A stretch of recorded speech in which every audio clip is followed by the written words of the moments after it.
Well, after a worthy weekend all across the fantastic world of sports, we're back to talk about the biggest stories making rounds in this very exciting industry called sports. Good morning, happy Monday, and happy new week. Welcome to Sports Central. It is live and exclusive to Spectrum Television. My name is Isaac, and I'm excited to be back on the show this morning to talk about the biggest stories that made rounds from the weekend. We'll talk about tennis, 3 competitions at the ATP.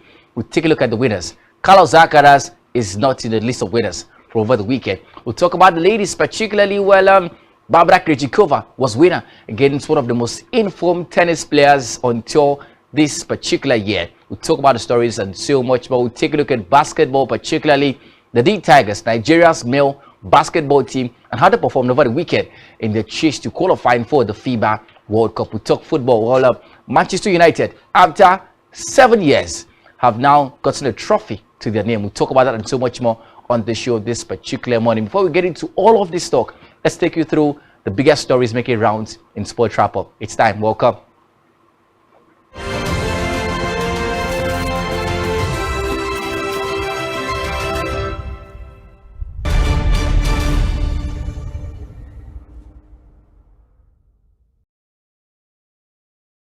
Well, tennis is where we begin. British #1 Cameron Norrie beat top seed Carlos Alcaraz in a thrilling Rio Open final to claim his first ATP singles title yesterday. The 27-year-old came from a set down to defeat the Spaniard 5-7, 6-4, 7-5. The victory comes just 7 days after Norrie, ranked 13th in the world, lost to world #2 Alcaraz in the final of the Argentina Open. It is Norrie's first title of the season and just his second on clay, having won in Lyon back in 2022. Alcaraz, who was the defending champion in Rio, having defeated Diego Schwartzman in last year's final, missed out on an 8th career title. It was his second tournament of the year, following a 4-month injury layoff, which saw him miss the Aussie Open. Well, elsewhere, traveling to Doha in Qatar, the story from there is that Daniil Medvedev maintained his red-hot February form on Saturday last week to power to victory at the Qatar Open, where the third seed prevailed 6-4, 6-4 against Andy Murray to claim the title on tournament's debut in Doha. Medvedev made a fast start in both sets to complete his 1-hour 47-minute victory in a battle against 2 former world #1s, opening up a 4-1 lead in the first and a 3-1 lead in the second. Murray, who won all 4 of his previous matches in Doha this week in 3 sets, reclaimed a break in each set, but Medvedev denied another comeback for the 35-year-old to clinch his 17th tour level title. Having also triumphed in Rotterdam last week, Medvedev is the first player to clinch back-to-back singles titles of the season at the ATP Tour. On Monday, he's going to leapfrog Rafael Nadal to #7 in the ATP rankings as a result of his Doha title run. Well, let's talk about the ladies particularly.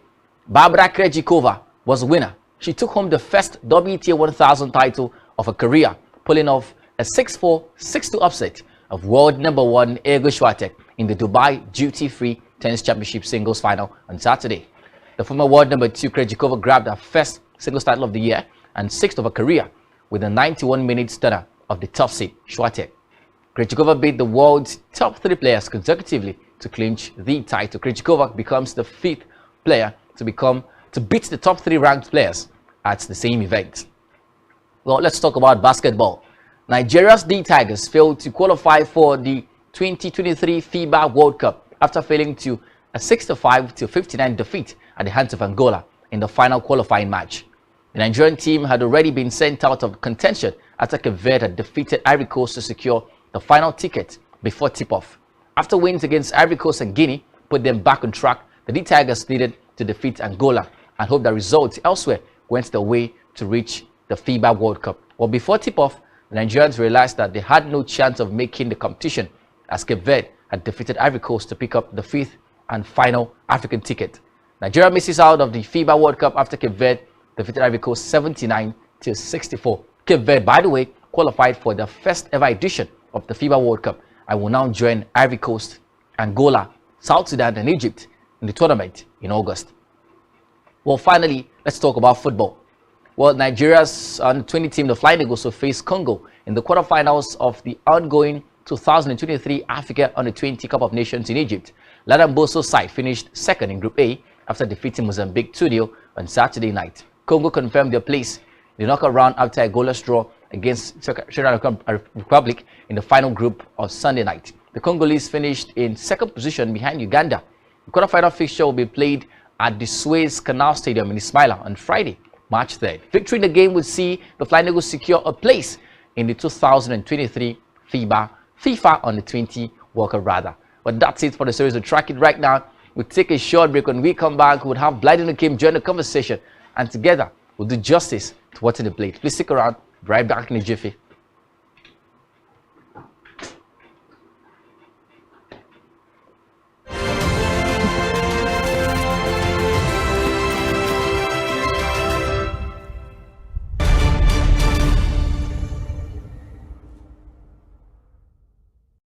Nigerian police, which is the only one allowed by grossly abused. Our governors have to share police powers with the president as stipulated by the constitution. We do not have a federal government police. We have the Nigerian police, which shall be administered, organized, and supervised by the Nigerian police. No, my lord, I want to say something. I want to say something here.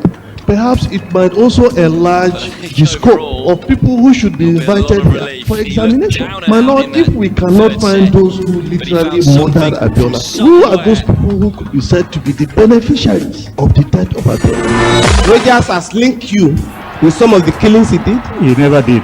He linked you with the attempted murder of Hebrew. He did not. My lord, the Matters Council is leading the evidence in our... Is this an adversary proceeding? It's not, my lord, but we can't be talking about cases which are in court. Is this an adversary proceeding? It's not, my lord. These cases are in court, my lord. I'm just reminding you, your lordship.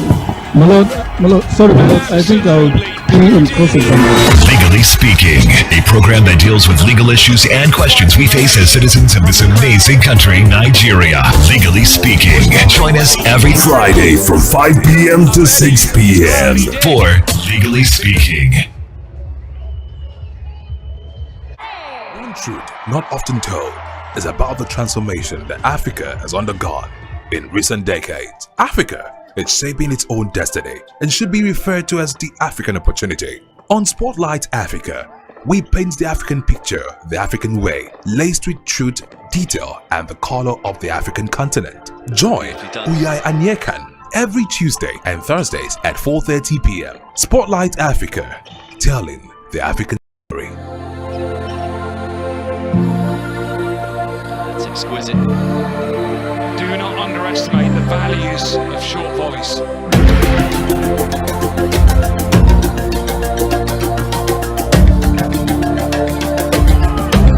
Breaks to love.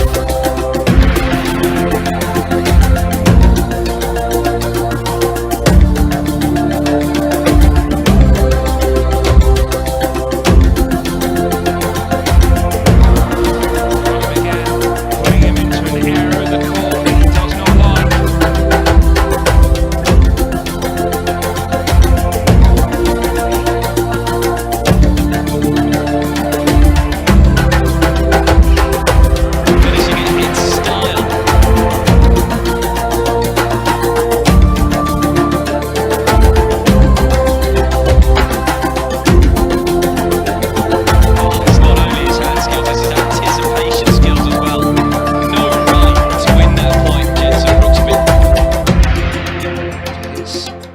Standing.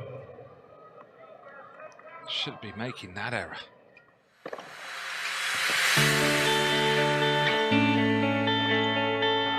Maybe approached to the wrong side and is made to pay. That reaction from Zverev might just wake the bear up. Topical issues affecting the common Nigerian. From issues on politics, Hello, Nigeria. I remain committed. security, This time with the backhand for Brooksby, education, and that's a health, very good hold. lifestyle, and so much Zverev. more.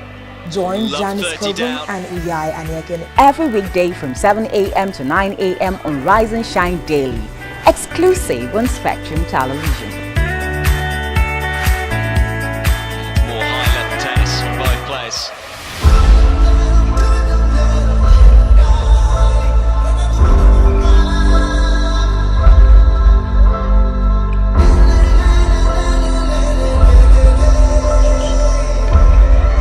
It's a point from the gods.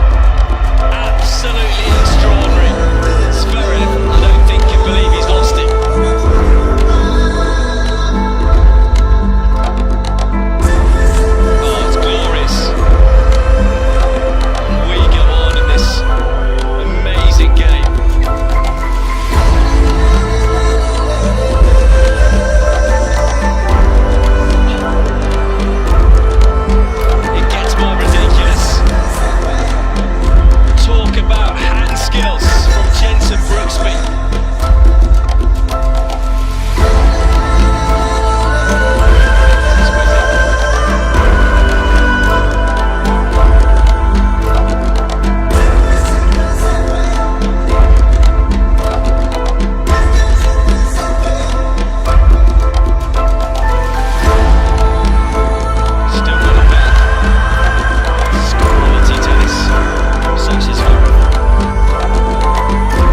one of the most extraordinary sets you will ever witness. 9 minutes shy of the 2-hour mark.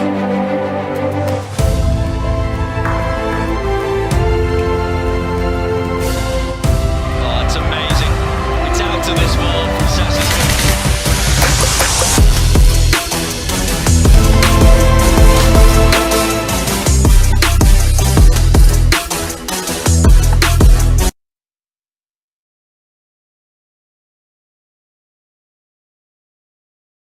Well, good morning and welcome to a new week with lots of thrills and excitement. It's Sports Central. My name is Blyden Ukem and I've got Marizona for company. The week is enticing with lots and lots of talking points. Over the weekend, it's been 6 years for Manchester United to win a trophy, and finally they did it. Well, big stories from D Tigers and the rest, even regarding football as well as NBA. When we're talking about 14 winning streaks, the Milwaukee Bucks, that will be the talking point. But Marizona is here for company, Mari. Yeah, good morning. Happy Blyden. New Week. Happy New Week to you too, Blyden. It was quite a torrid week for all of us, journalists, particularly trying to cover up the elections and all of that. It was fantastic to see that we had time for sporting action, particularly the D Tigers, like we talked about, failing to qualify for the FIBA World Cup, and then the Milwaukee Bucks, fantastically doing well. But for me, the biggest name is Damian Lillard, 71 massive points he posted. Crazy stuff, Blyden. We'll get to talk about what Damian Lillard did over this morning, but the excitements are real and the big stories will be tweaking and tipping up. We'll begin with tennis. Big one from the tennis world. It has to be from the main tennis. We'll start with what Cameron Norrie was able to do. Look, it's never easy to beat the likes of Carlos Alcaraz, especially in 1 year when you're able to beat a world number 2 twice. Carlos Alcaraz had been dominant, the defending champion in the Rio Open, after defeating Cameron Norrie in the Buenos Aires Open, which we talked about last week in Argentina. They met in the finals again, a second time, and Cameron Norrie said it wasn't going to be. After losing the first set, did the comeback to win against Carlos Alcaraz, Marizona. Shocking result. Expected any change, but Cameron Norrie did the magic. Yeah, not entirely shocking for me, Blyden, because I saw Carlos Alcaraz in the semi-final. He wasn't the best of players, physically speaking. He was going through some physical challenges and all of that, but that's not an excuse. Kudos to Cameron Norrie, put up a fine performance. We had this conversation when he lost to Carlos at the Argentina Open in Buenos Aires. He was gradually getting himself back on track when he came into Brazil. He was winning games, getting wins, gradually those results, and then we thought, I said to myself that basically the only man that will be able to stop Carlos is going to be, the only man that's going to stop Cameron Norrie was going to be Carlos Alcaraz, and both players made it to the final. And kudos to this man putting up a worthy performance. I think this clearly shows you that the man Cameron Norrie is back on hot form. I mean, he's a Briton, and we barely see Britons come through this good in back-to-back competitions. This is a back-to-back final for the man, which makes sense because if you look at the kind of caliber of player he is, definitely would give him credit for this resurgence. The year has begun fantastically good for him, but I want to see consistency. I mean, I love what I'm seeing over the course of 2 tournaments for him, but I want to see how he does this in a more consistent basis in Grand Slam competitions, because right now I think it's in the form of his life. I saw the game. He approached Carlos Alcaraz, pound for pound, weight for weight, energy for energy, technique for technique, and it was really weird. It was really awkward to see the man Carlos Alcaraz struggle in a match, in a final match. You know how impervious Carlos Alcaraz can be in final games, but yesterday he was struggling, and that showed the quality. But kudos to Cameron Norrie. He's made all Britons proud, particularly from yesterday. We've seen, and Kibum showering, from a lot of sports stars, and it shows you quality, Blyden. But I want to say consistency. Well, for Carlos, this clearly shows you that it's not going to be business as usual for him.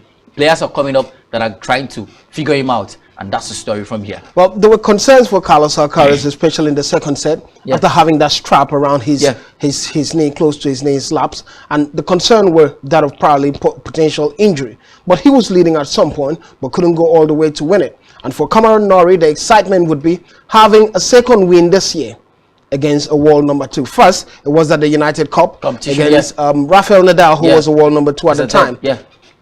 Carlos Alcaraz mentor, and now against Carlos Alcaraz. Well, it shows you quality, and it shows you, how improved this man, talk about Cameron Norrie, has been in the past couple of months. We saw his mettle, his quality at the United Cup competition with Team Britain. He was good. Defeated Rafael Nadal in the most awkward of fashions, and then took that quality to the new year, qualified for, the final at Buenos Aires, and then never stopped there.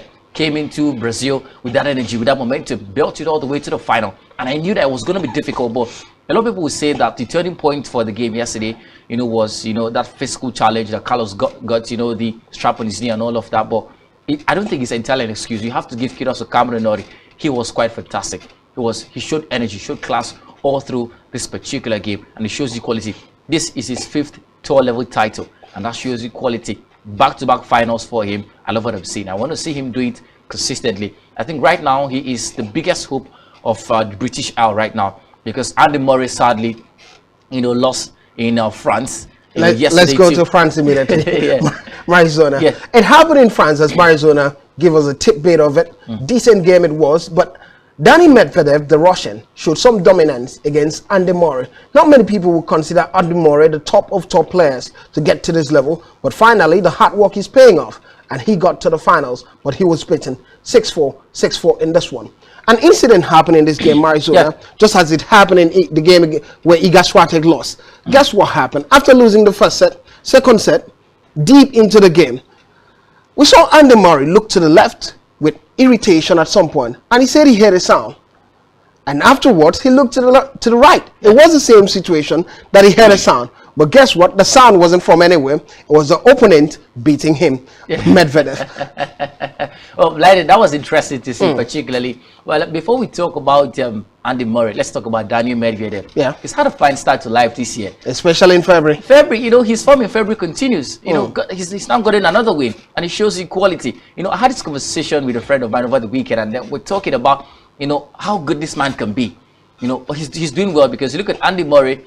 Andy Murray has been fantastic too. I mean, he's not the biggest of names if you look at tennis for the past couple of months. He's 35, has gone through several injury concerns, but he's made his way to finals, and that makes a lot of sense. So I don't think he should be entirely, sad that he didn't make it too. He didn't get his trophy, because he has been quite fantastic, even as a 35-year-old. Daniil Medvedev has been good so far, so good, and then he's taken his quality to winning another title. But I think it was just a clash of energy yesterday. The power game was in play, and Medvedev was the winner on the night. It shows quality, and it shows a lot of grit and energy. You look at the wins he's garnered so far, more than 11 wins already in 2023, and it shows quality. Well, for Andy Murray, at this point, he has to be proud of himself, because I never thought he's going to make it to finals anymore. Because I saw his performance last year, it wasn't the best. What an effort it's been for Andy Murray. Yeah, I think it's been a case of an improvement in his quality, an improvement in the way he plays. He understands that there are players who are at a 500 tour level competition in Doha. He understands that there are players who are at his age bracket who are doing well. Novak Djokovic, Rafa Nadal, if he's fit enough. We're talking about players who do fantastically well even at over 30. So he also wants to be in that cycle again, and that's why he's putting up this kind of performances. But holistically, I think it was a case of resurgence and fantastic performance from the man Daniil Medvedev on the night. Well, talking about resurgence and fantastic performance, Daniil Medvedev has done quite good, winning the 500 tour level title in Doha. Not many people saw Andy Murray getting to that level, but it shows that when you work hard enough, you get the necessary result. And that has been the story of Andy Murray, former Grand Slam title. But let's move to what happened at the Open Tating province in Marseille. It had to be Hubert Hurkacz. Hubert Hurkacz winning his 7th career title, but his first this year against Benjamin Bonzi, Marizona. Quite surprising. This season we've seen Hubert Hurkacz struggle, but he's been on the rise from last season. Definitely. Last season came out, not the biggest of names you could think of, but in recent times he's shown that dominance, and finally he's on the title list this year. Yeah, 6-3, 7-6 win, particularly Biden. He showed quality. Well, kudos to Benjamin Bonzi. He's a home favorite. Went all the way to the final of this competition, but his quality is no match for Hurkacz. Hurkacz has been fantastic. We saw him perform last year, how he went and qualified almost for the ATP Cup last year, and he's built a consistency from then till now. I'm watching play. Yeah, that fight's looking forward to the ATP finals at the end of the year. At the end of the year, he was fighting with Felix Auger-Aliassime and Taylor Fritz, and all of that. And then he won a few tour level competitions last year to show his quality, and he's taken that energy all through to this particular year. His first title of the year, and his 7th in the career. Yeah, 7th in his career, and it shows you quality. I think he's had a fantastic last 13 months, because he's won loads of titles, to his name, and I think he's building that consistency. Well, for Bonzi, well, I never thought he was going to make it to the final, Blyden, because he's not the biggest of names. I saw the lineup of stars in this competition, and I never thought Bonzi would make it to the final. When you're a home favorite, you get to perform magic also. Thiago Monteiro was home favorite in Brazil. never did much. Well, some big names in Brazil. Yeah, never did comparatively. Much. Well, that should be the conversation. But I think it was fantastic to see Hooker get this win. Holistically, I want to see him do this consistently because he shows class, he shows energy. Reminds me of Stefano Tsitsipas, but then he doesn't come through when he's supposed to. That's the problem. So I want to see consistency from Hubert Hurkacz. But congrats to him for getting his first title of 2023. Not often do you get someone beat Iga Swiatek, but this time around it was Iga Swiatek on the losing side. 6-4, 6-2 loss to Barbara Krejcikova, the only woman to be able to beat Iga Swiatek twice. Last year she did it. This year she's starting out quite well, the Czech Republican. But it wasn't just about Iga Swiatek beating Iga Swiatek. It was about the fact that in Dubai, the duty-free tournament, she was able to beat the world number 1, world number 2, world number 3. It started with Jessica Pegula in the quarterfinals, world number 3, and getting to the semifinals, had beaten the world number 2. But the very final one, it was beating Iga Swiatek, the big superstar, the world number 1. Krejcikova, Marizona. Yeah, Blyden. Shocking result to many people. It was a similar story to what happened with Andy Murray taking on Medvedev. Medvedev, yeah. First set, difficult moment for Iga Swiatek. And every now and then she was checking on the string on the racket, thinking the problem was the racket. She went to the sideline, changed the racket, came back, same story. It wasn't the racket. It wasn't the racket. It wasn't the racket. It was the opponent, Barbara Krejcikova. How good was Barbara? Fantastically good, Blyden. Remarkable, particularly impervious, dominant, superior. Oh, me. Don't kill me with the words, Mari. Yeah, that's the thing. That's the thing. Now, the win is not just what baffles me, but what has caught my fancy is how she went all the way to the final. Yeah. She defeated top 3, the WTA's top 3 on route to the final, on winning it. Defeated Sabalenka, who is world number 3, defeated Pejulia, who is world number 2, and defeated Swiatek, world number 1, to get that win. And it shows you quality. It shows you how good she's been. Particularly, you made mention of how fantastic she's been from last year, and I think the quality is gradually getting shown over time, and I think it makes a lot of sense for me. She becomes just a fit player to defeat top 3 players en route to winning a trophy. 2 players did it before, the Venus sisters, Serena Williams and Venus Williams, some 4 or 5 years ago, or some 7 or 8 years ago rather. So holistically, what does it mean for Krejcikova moving forward? It shows that she can win titles. First up. Secondly, it shows that Iga Swiatek is beatable, Blyden. We had this conversation. And she's been the one with a real formula now. Yes, definitely. It used to be Rybakina. Rybakina has fallen off the wayside. It's Krejcikova right now. And it makes sense. It shows you that, Swiatek is beatable. She made Swiatek so clueless yesterday that she was looking at, the problem. Was it the racket? Was it where I was playing? And all of that too. And kudos to her particularly. It's a thing of momentum. And I love what I saw yesterday. But 2 lessons I learned from the game yesterday, Blyden. First up, Krejcikova is one hell of a player. If she turns up her A game, she's almost unbeatable. And that's the quality. And secondly, Iga Swiatek is beatable if you put up the kind of performance Krejcikova put up yesterday. Kudos to her. But Swiatek, back-to-back finals, she's not entirely Patel because she's in world number 1. And she's still the most dominant player at the WTA tour particularly. But one fact is simple. She lost yesterday. Well, if time is there, I'll give Mario would talk and talk and talk all day. But let's move to basketball and see what's happening in basketball, beginning with the qualifiers for the FIBA 2023. Nigeria couldn't make it in this particular one, losing at the end of it, especially that loss to Angola. It was 65-59 against Angola, and Nigeria couldn't make it to the FIBA World Cup. Marizona, let's talk about the situation, difficult moment from a Nigerian point of view, because you always expect Nigeria to qualify for this one. The hopes, after beating Ivory Coast, as well as Guinea, the hopes was on beating Angola. They couldn't do it. And on the other hand, Cape Verde, for the first time making it to the FIBA World Cup, beating Ivory Coast to qualify. What a dainty is on Nigeria. Yeah, Blyden, I think it was too late. They had 6 qualification windows. They performed poorly in 5 of them, and waiting for things to happen magically in the 6th one, it was always going to be impossible because you've got other teams who from the first qualification window were winning games. Teams like Angola, teams like Ivory Coast, they were winning games. South Sudan had already qualified. They were winning games, but the D Tigers waited for the last lap, and it was difficult. Particularly, yes, they were brave, won their first 2 games, but it was going to be difficult because they had already been working on a tightrope. But kudos to them. I never thought that they were going to put up that kind of energy when their first 2 games against Ivory Coast and Guinea. Ivory Coast were on, I think it was an 8-game winning streak, and then they crashed it. Guinea too were going through a streak, and then they crashed it. Made sense for me, but things turned from bad to worse for them when Cape Verde got that victory against Ivory Coast yesterday to dent their hopes. But holistically, I think they're heroes. And then, you know, the team was made up of clearly home-based players. You know, we never had any foreign-based pro because of, you know, their involvement in their club size, the franchises abroad. But, you know, bulk of players from, you know, River Supers, Coral Falcons and all of that put up a fine performance, although they did not qualify, but I think they're brave. And it clearly shows you, you know, that our home-based basketball players can take the team on their shoulders and go very far. That was the lesson I learned yesterday holistically. Kudos to the team and, of course, the manager of the side who has done a fantastic job. The coach, you know, of a home-based NBBF side particularly, fantastic stuff, Blyden. But holistically, I think it was too little, too late. Well, though the Nigerian side lost in this particular one, the good thing was the home base did the bit they can. And Marizona says he took the little out of it. It shows that there's hope. Only home-based players showing this level of class and dominance, though they couldn't qualify. Let's go to where there were no lessons to learn. It was all about winning. Giannis Antetokounmpo of Nigerian descent. They went on a 14 consecutive winning streak. The longest winning streak in the NBA this season, Marizona.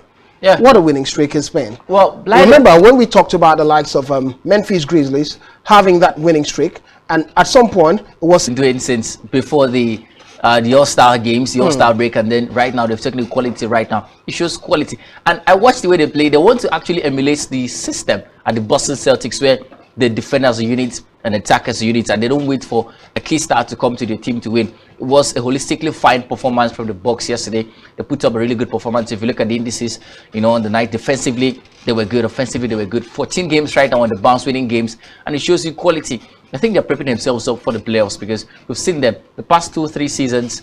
They've always come very close, particularly. And Giannis Antetokounmpo has been in the center, in the forefront of all of that. So I think right now they want to go from just coming close to winning it, making it. I think they've gotten a lot of motivation from Steph Curry and what they performed last year. So it was a good performance, Blyden, and it shows you that this team have good quality. But let's see what they do at the playoffs. Well, while we're talking about what they get to do at the playoffs, the big story would be that of the Atlanta Hawks showing some dominance against the Brooklyn Nets side. Difficult for Brooklyn Nets now, but it was a close call at the buzzer. But guess what? It was 34 points rather for Trae Young, as well as Cam Johnson doing the magic for the Nets, 27 points. Well, Blyden, you know, over time we've had this conversation, particularly what's his name now? Trae Young. He's been a good performer over time for the side. But last time you didn't give him a lot of credit. I have never been a fan of his game, particularly because I think he should be doing better. I think he should be putting up this kind of performance on a more consistent basis. Yesterday, Cam Johnson too showed up, turned up give for the side, and I love that. But I want to see consistency from Trae Young particularly. Well, many fans from the Atlanta Hawks will tell you if there's a man that's always been consistent for them, it's Trae Young, and it's happening for them even in this particular game. But the concerns are for the Brooklyn Nets side. How are they moving forward after that exit of the big stars? Talking about the big man, Kyrie Irving, and the goal superstar on the other one. You know who I'm talking about, KD. But let's move to what happened with the Wizards. Decent wins for the Chicago Bulls, who had a 102-82 win over the Wizards. Marizona, not working out for the Wizards, but decent win at the end of it. One man would always be on the score sheet. It has to be DeRozan, who hit a massive 29 points in this one, 6 assists. Well, Blyden, it's sad that they're called the Wizards, but they just cannot perform magic. It's sad, particularly, but kudos to DeMar DeRozan. He's been a big performer. One young star that I think would do better if he gets consistent. One player that I think 2 years from now is going to be a key performer for his side. But fantastic stuff. The Wizards have always been, you know, points donors over time. They sit in the wrong end of the table, particularly, and that's been the story all season, particularly. So I wasn't entirely, you know, perturbed and surprised with the performance yesterday. But I think it's basically the story. And the Wizards, they keep crumbling. Well, the Lakers also had some decent win in this one. For the first time, one would think a Lakers side beating the Mavericks. It was their biggest comeback of the season. Talk to us about 43. They were trailing in the first quarter. I think it was the second. 43 to 21, particularly in the second quarter. But somehow they rallied to a 111 to 108 victory, and that's their third in a row. It shows you quality. Well, we keep talking about, you know, the Lakers and the fact that they let Russell Westbrook leave the side, and of course the fact that basically there's no big name. But here's what happened yesterday. Malik Beasley joined the side, you know, at the deadline day, and he was one of the biggest performers for the side. Put up a really good performance. I saw the game myself, and kudos to him. No Lakers, no problem. Anthony Davis too was able to partner with, Malik Beasley. Yeah, we need to talk about Anthony Davis. It was good. Because in recent times, he's been a dominant figure for them. Yeah, definitely. We've not seen Anthony Davis good on the score sheet as often as possible. Yeah. He did even on the night. Massive 30 points. Definitely. But look at Doncic on the other one. Had just some 26 points in this one. I think this was the best performance for the Lakers because the Mavericks were on a momentum. And Doncic was already there doing a lot for the team. They brought Kyrie Irving, and it was going to be a two-edged sword, of a sort. But they were able to keep those two players silent all through the game, and it shows you quality. And kudos to the Lakers for putting up this kind of performance. I just wished this was the start of the season, because right now I think they're down and out. But this was a fine performance, and eye-opener as to the fact that if the Lakers want to be good, they can be good. Kudos to Malik Beasley. I think he's maturing into that position where he wants to be a key player for the side. Russell Westbrook is out. This is his chance to become a key performer, and for me, he did well yesterday. Talk to us about them and Lillard over the weekend. Yes. What did he do? 71 massive points, Blyden. I saw the game myself, 131 to 114. He put up a fine performance. And remember that this man already did 71 points this particular season. What's his name now? Trying to remember his name, but Lillard put up a fine performance. Donovan Mitchell. 71 points he posted, for his side. But Lillard for the Portland Trail Blazers, 131 to 114 points yesterday. He helped his side to a victory, and it shows you quality. It was clearly one of those games where you see players put up a fine performance holistically for the sides. And then for the Houston Rockets, we know the story already, Blyden.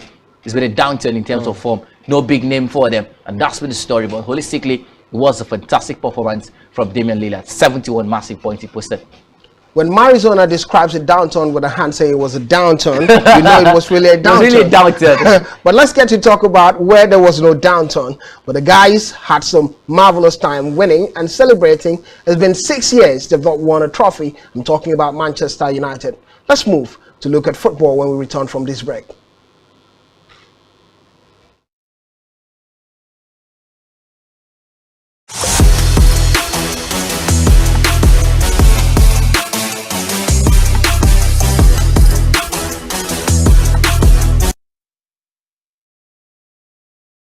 Nigerian police, which is the only one allowed by Muslim. Our governors have to share police powers with the president as stipulated by the constitution. We do not have a federal government police force. We have the Nigerian police force, which shall be administered, organized, and supervised by the Nigerian police force. No, my lord, I want to say something. I want to say something here. Perhaps it might also enlarge the scope of people who should be invited here for examination. My lord, if we cannot find those who literally murdered Abiola, who are those people who could be said to be the beneficiaries of the death of Abiola? Rogers has linked you with some of the killings he did. He never did. He linked you with the attempted murder of Hebrew. He did not. My lord, the matters council is leading the evidence in our matters. Is this an adversary proceeding? It's not, my lord, but we can't be talking about cases which are in court. Is this an adversary proceeding? It's not, my lord. These cases are in court, my lord. I'm just reminding your lordship. My lord, sorry, my lord. I think I'll be in cross-examination. Legally Speaking, a program that deals with legal issues and questions we face as citizens of this amazing country, Nigeria. Legally Speaking. Join us every Friday from 5 p.m. to 6 p.m. for Legally Speaking.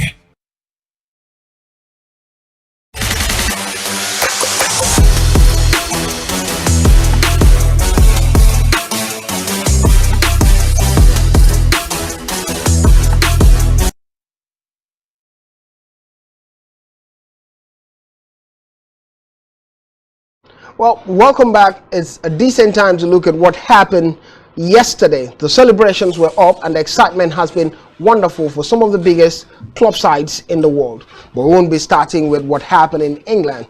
We'll begin with some good stories from an African point of view. Let's start with Rivers United. Rivers United wins away. It was in Angola, taking on a team, the Congolese side, Pembe, to get a decent result. 10-man it was, short-handed for Rivers United after first half, but finally they got a decent result away. Their second win so far, and it makes a lot of sense, especially from CAF competition, when you go away to get this decent win. Yeah, Blyden, 6 wins out of a possible 9 for the NPFL champions. Shows class, shows energy. Congrats to them particularly. And then, like you talked about, it's difficult to travel away from home, especially in African football, to get a win. They got a victory, and of course there were 10 men, reduced to 10 men, but Drew got a red card in the 42nd minute for a second bookable offense. But Of course, the team showed spirit, showed a lot of character, to get themselves over the line. 6 points from a possible 9, and then after that first leg loss, they've bounced back, defeated ASEC Mimosas at the Nest of Champions in the Akwa Ibom State, and then got the victory yesterday on Saturday. Rather shows you quality blind. I want to say consistency. They are Nigeria's only hope, right, in CAF competition. So and they're doing well. Yeah, so far so good. They're doing well, but we still have 3 more group games to go. That top of the lock right now. Definitely blinding, but things can change. I don't want them to have that mentality of, well, we've arrived. I don't want them to get comfortable, get wins as much as possible, and then grind out. I don't want them to get complacent, because complacency is always the first problem, especially for Nigerian teams. ASEC Mimosa defeated Diablo Norte.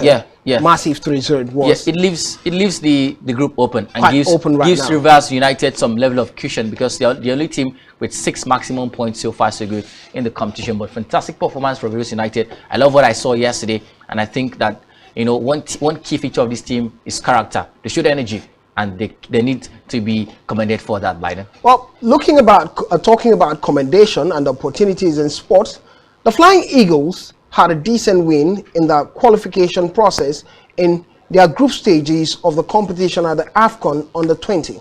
Now they're about to face Congo in the next round of this competition. We saw the struggles. First game against Senegal, there was a huge struggle, and afterwards the progress had been that development, beating Mozambique and the last group game of the competition 2-0. One would have expected them and probably to have more scores on this one, but good decent win at the end of it. Look at Senegal too, had a decent win against Egypt. 4-0 it ended.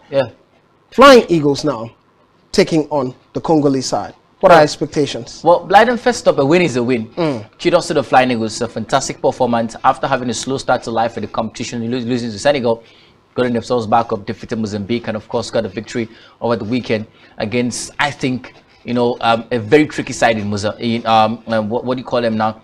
Mozambique particularly showed energy, showed class, defeated Egypt too. So it shows energy, shows quality, and then Nigeria have got history. They've won the competition 7 times, so they're one of the favorites headed into this competition right now. They're not just playing for a place in the semi-finals, they're playing Congo for a place in the FIFA World Cup on the 17th particularly. And then you look at the odds. Congo are unbeaten in this competition, 1 win and 2 draws. So they are not pushovers. They showed quality. They showed that they can actually perform. But I think the Flying Eagles have got quality. With the way they're playing, they have what it takes to get these ones over the line.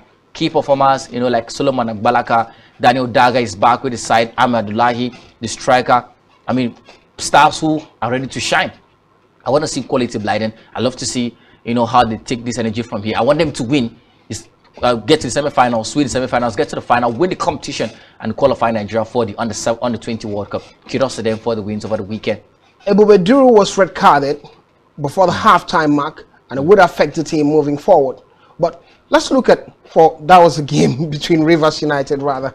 But let's move on to talk about what happened next in England, the excitement that took place in Manchester. Well, it took place in Wembley, but the excitement went to Manchester United. It was a game between Manchester United and Newcastle, and the United boys showed class that they were the better United side compared to Newcastle United. It's been 6 years since they won a trophy. The last coach that won a trophy for Manchester United was Jose Mourinho, and finally Eric Ten Hag came along. Showed a different level of class, and finally they got that decent win. Casemiro underscored it. Botman had an own goal from that effort from Rashford. But decent win at the end of it, Marizana. Well, 7 finals Casemiro has played it. He's won 6 of them. He's a winner. Well, I just want to start with Casemiro. Your record is shortlisted. Some say 14 finals. Yeah, 14 rather. And all of that. But energy, Blyden, quality. Well, United have building momentum since after the World Cup. I was seeing the energy. Well, it's remarkable to see because this same team had a slow start to life this season.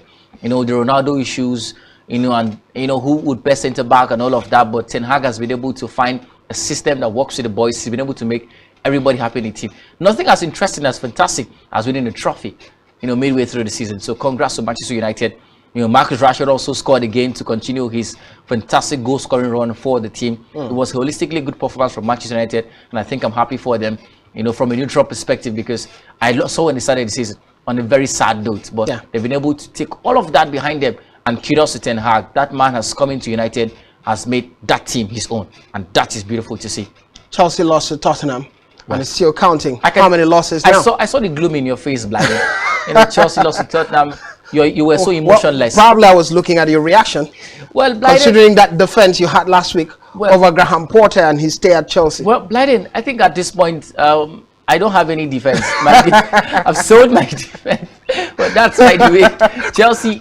You now have a force. Yeah, maybe. But it was same old Chelsea. Yeah. You know, no drive, no energy. I asked you, on Friday if they understood the efficacy of a derby. They didn't, obviously. Yesterday, they played with no energy, no transition, nothing positive from Chelsea.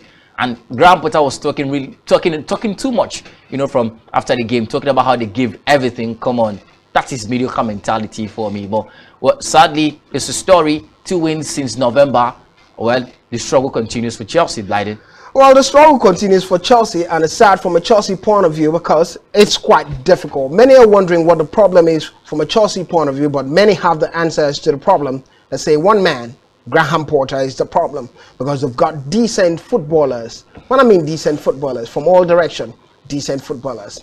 But there was a sad story from a Spanish point of view. It was Barcelona losing to Elmira. A shocking result. Xavi, the coach, came out to say it's our worst performance because they were supposed to extend a lead against Real Madrid, who had earlier played a draw against Atletico Madrid.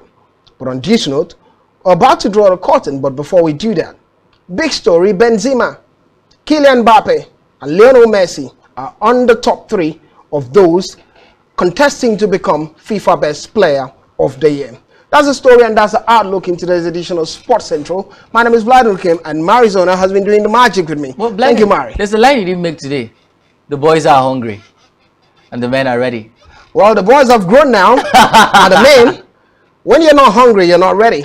Nice. But the men know how to do the magic. Thank you for watching, and this is where we call it a close. Thank you, Marizona. Thank you, Blyden. It's good. That knuckle is good. Yes, definitely. Thank you so much.